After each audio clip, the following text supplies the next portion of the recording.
La patronal agraria Asaja celebra hoy en Sevilla el cierre de los actos por sus 40 años de vida. Van a reunir a las autoridades más importantes en el sector, desde el comisario europeo de Agricultura a la ministra del ramo o la presidenta de la Junta.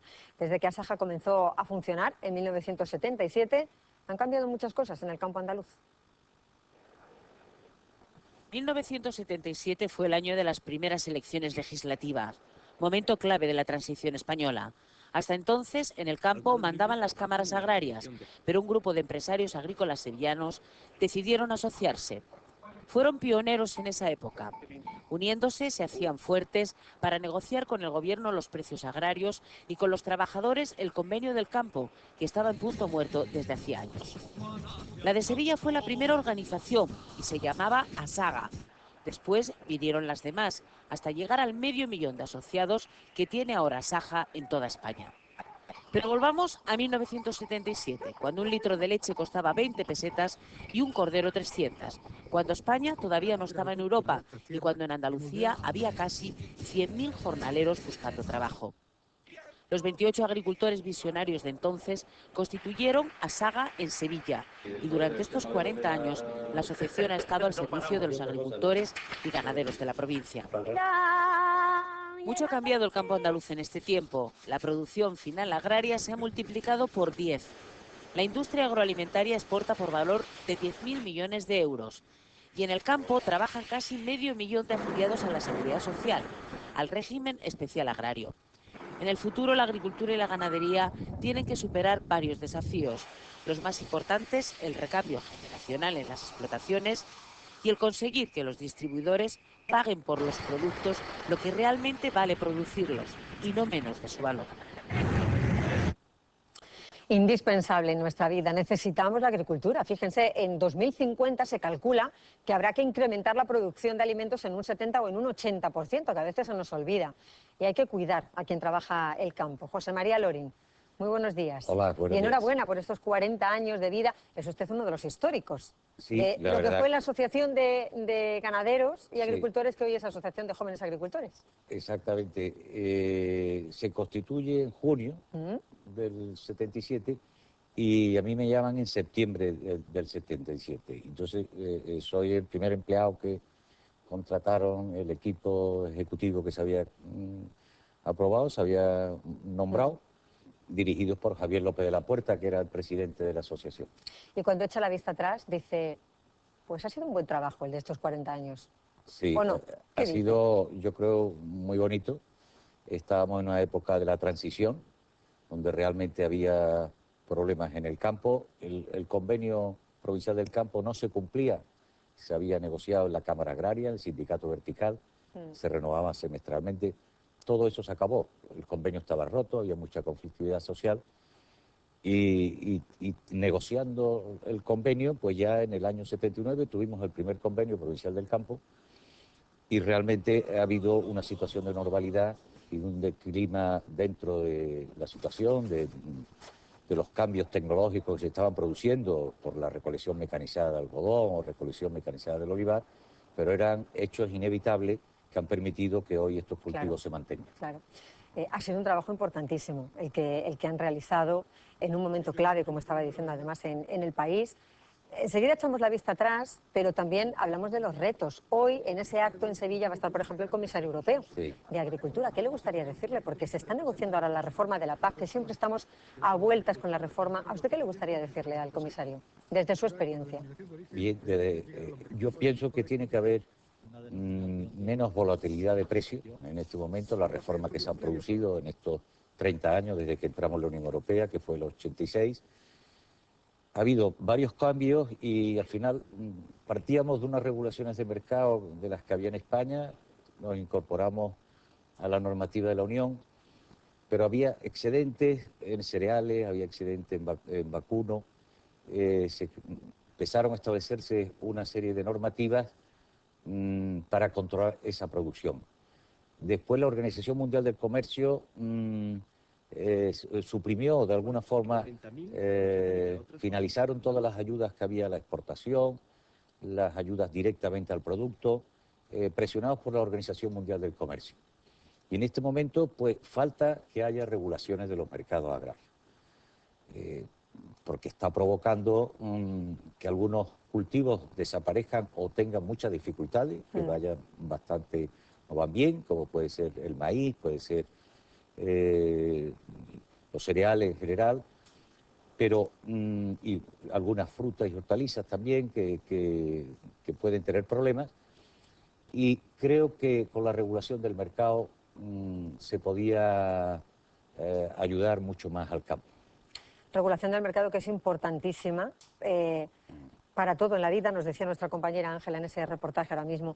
Hay muchos de los problemas que ustedes tienen que no terminan de resolverse y unos precisamente también las relaciones con el comercio y el precio justo de esos productos, ¿no? Sí, yo creo que el artículo 39 del Tratado de Roma desde luego dice que tiene que haber precio razonable al consumidor y rentable al agricultor. Bueno, esto en este momento muchas veces no se produce porque hay precios muy bajos al agricultor y sin embargo lo que paga el consumidor en el supermercado pues tiene una diferencial de precio importante. También eso hay que controlar, ese diferencial de precio, y desde el Ministerio pues se está haciendo. ¿Hoy es difícil vivir del campo? Bien, lo que hay que estar muy tecnificado, tener un gran conocimiento de los costes y de las transformaciones que se están produciendo en los cultivos, y la única forma que hemos conseguido los agricultores salir adelante es mediante la modernización, mejora técnica de nuestro cultivo, de la mecanización y de medios que se han ido estableciendo, porque en este momento el libre mercado realmente muchas veces provoca que los precios sean bajos.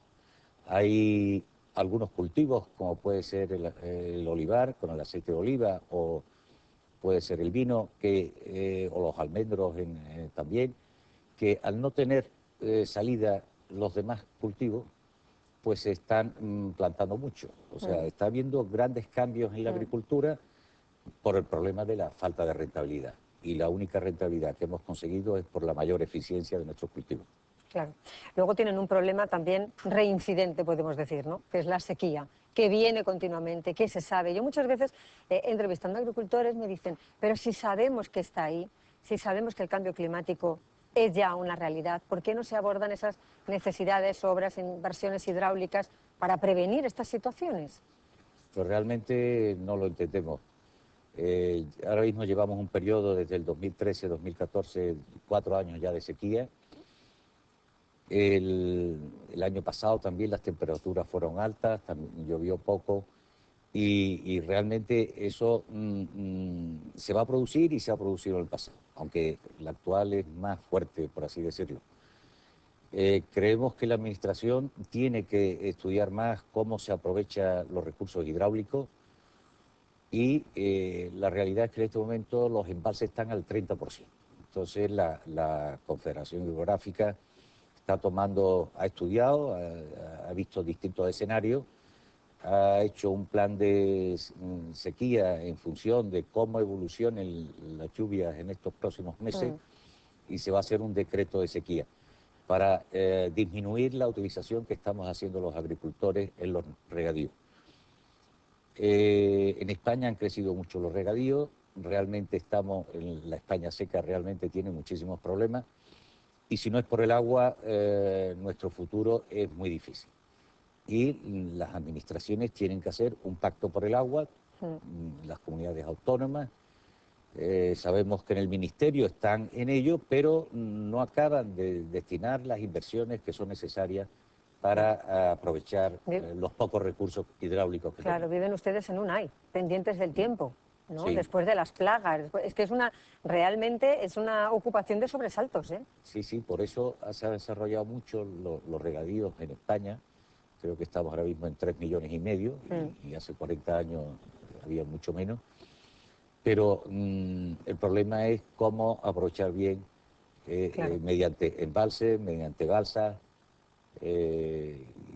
haciendo un mayor estudio de los recursos hidrológicos que tenemos y haciendo un gran pacto por el agua que todas las administraciones tienen que ser conscientes. A veces se nos olvida que además la agricultura es fundamental también para la sostenibilidad del planeta. Sí, evidentemente. Hace un papel fundamental. En primer lugar, para la alimentación del planeta. Claro.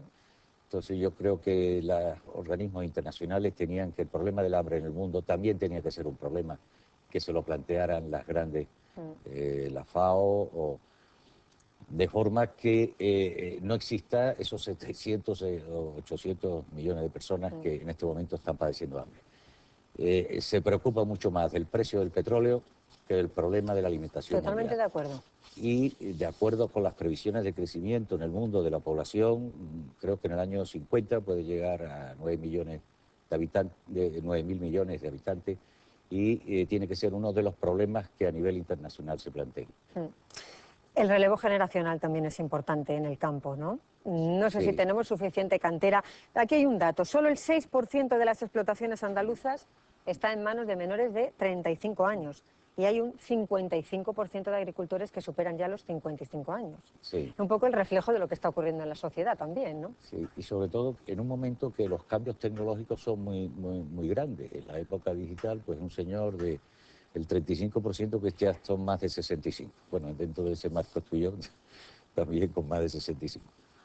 Pero hay que estar preparado con los nuevos medios que se están aplicando en el campo, donde existen drones, donde se controlan los regadíos con temas digital. Y realmente yo creo que los mayores no tienen ni los conocimientos ni la preparación que tiene ahora un muchacho con preparación, con formación, menores de 35 para llevar las explotaciones.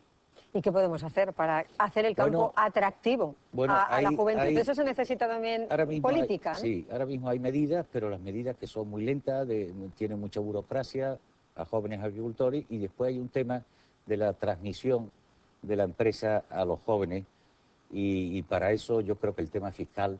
Los impuestos se refiere, ¿no? Sí, el tema de transmisión de padres a hijos de la explotación, que muchas veces, pues, en las herencias, bueno, en las herencias por una parte, pero sí, en caso de fallecimiento se ha conseguido algo, pero también en las donaciones para poder transmitir las empresas a nuestros hijos. Sería importante que se estudiara eso de forma que no fuera tan gravoso como es en este momento. El tema de las donaciones, por ejemplo. Sí, en época de crisis, por ejemplo, contamos muchas veces que había muchos jóvenes que se habían marchado y que ahora estaban regresando otra vez al campo, ¿no? Y se planteaban el que ahí podían tener un futuro, muchas veces en fincas de los padres. Sí. Esa puerta que se abría ahí en ese momento, ¿no se ha conseguido abrir del todo? Bueno, hay un tema muy importante, es decir, hace 40 años había 2.300.000 personas trabajando en el campo. En este momento no llegamos a 800.000. Y además producimos 10 veces más, como usted ha dicho, ¿no? Esto se hace porque hay que tener mucha preparación para llevar esas explotaciones y dirigirlas, esas 800.000 personas que quedan. Es 1,5 millones menos de personas, porque eso es ley de vida, y gracias a esa eficiencia es como hemos podido producir alimentos a precios razonables y rentables para el agricultor. Si no hubiera habido esa eficiencia, no lo hubiéramos conseguido. De todas formas, el sector agrario no es solo el sector agrario, sino también es el sector alimentario, y todo lo que es, tanto los inputs como los outputs que se producen, es muy importante en regiones como Andalucía. Por lo tanto, yo creo que hay que apostar por el sector, no solamente agrario, sino agroalimentario, con la industria vinculada a este sector, de forma que pueda haber un empleo rentable y suficiente para la población andaluza.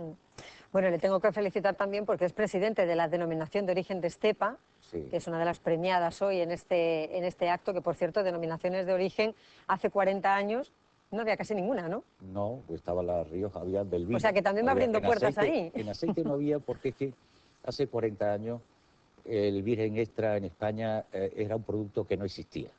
Existía el aceite de oliva puro, que era un aceite refinado, y es a partir del 86, con la normativa comunitaria, cuando se tienen en cuenta las características organolépticas, o sea, la calidad, y se empieza a tomar el virgen extra, que hoy lo tenemos en botella, lo tenemos en todos lados, y es un producto totalmente distinto del refinado que teníamos nosotros.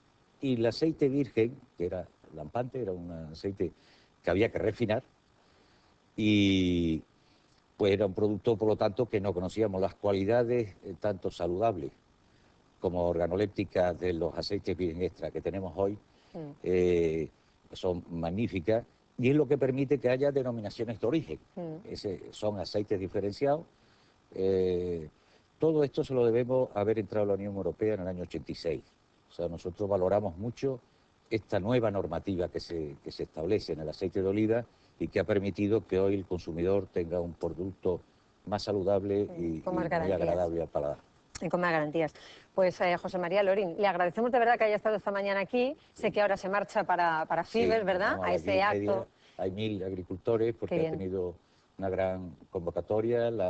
El que esté aquí, el comisario Hogan, y nos va a hablar del futuro de la agricultura y de la alimentación.